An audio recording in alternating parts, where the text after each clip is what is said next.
Let's bring in Steve Kornacki to walk us through the results that we've got so far. Steve, all kinds of primaries being called right now. What are you seeing? Yeah, I mean, look, the votes came in real fast and a lot of clarity in Florida. Here's the surprise of the hour. It is in the race for the United States Senate, the Democratic primary here.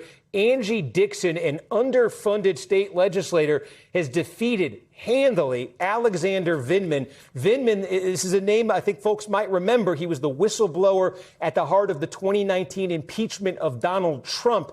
He came into this with a ton of national support, a ton of national money. There had been some concerns from Democratic leaders that maybe he was a bit complacent as a candidate. Wow, that proved to be true. He's been upset by Angie Nixon. Nixon, who came at him from the left, who joined the DSA, Democratic Socialists of America, during this campaign, who wins this primary. Now, Nixon in the general election is going to face off against Ashley Moody. Moody is the appointed incumbent senator right now. And Marco Rubio left to join the administration. Moody was appointed to replace him. She's now running for the seat on her own. She easily wins the Republican primary. This is not a race. This U.S. Senate race in Florida was not considered, looking ahead to November, a top-tier race.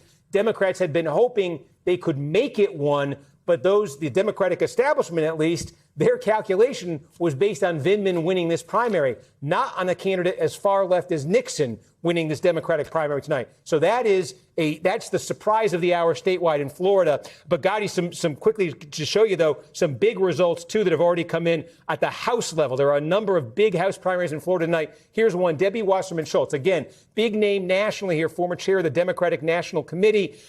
Because of the redistricting that took place in Florida, Republicans redrawing maps, Wasserman Schultz actually chose to run in this district. She lives in a different one. There was some controversy. This is a plurality black district, but she ran here in a primary, and as you can see here, bit of a splintered, crowded field. She's emerged with a solid victory in this primary. This is an overwhelmingly Democratic district, so it looks like Wasserman Schultz is going to survive the redistricting wars in Florida. Another incumbent here, well, let me show you the Democratic side. Another incumbent here who faced a challenge. This one's interesting in light of what we just showed you in that Senate race. Oliver Larkin is a Democratic Socialists of America endorsed candidate running against Jared Moskowitz, Democratic congressman here. This is in South Florida, Broward, Palm Beach, Miami-Dade, along the coast. Moskowitz, though, easily winning this, easily defeating Larkin. Moskowitz is going to have a difficult general election campaign because Republicans redrew this district to try to knock him out of Congress, to try to put the seat into Republican hands. Trump would have won this seat by almost double digits, and the Republican who's going to oppose Moskowitz, it's not, we don't have a result yet, but Scott Singer, the mayor of Boca Raton, is leading, and a lot of the math of the outstanding vote is pretty favorable to him. So, the other major headline of the hour is right here.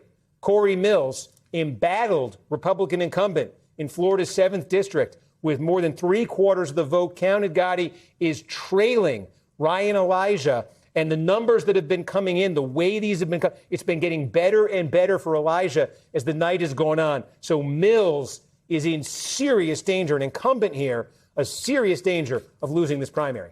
Very interesting. Steve Kornacki, so much more to talk about as the night continues. We're going to be checking back with you in a little bit.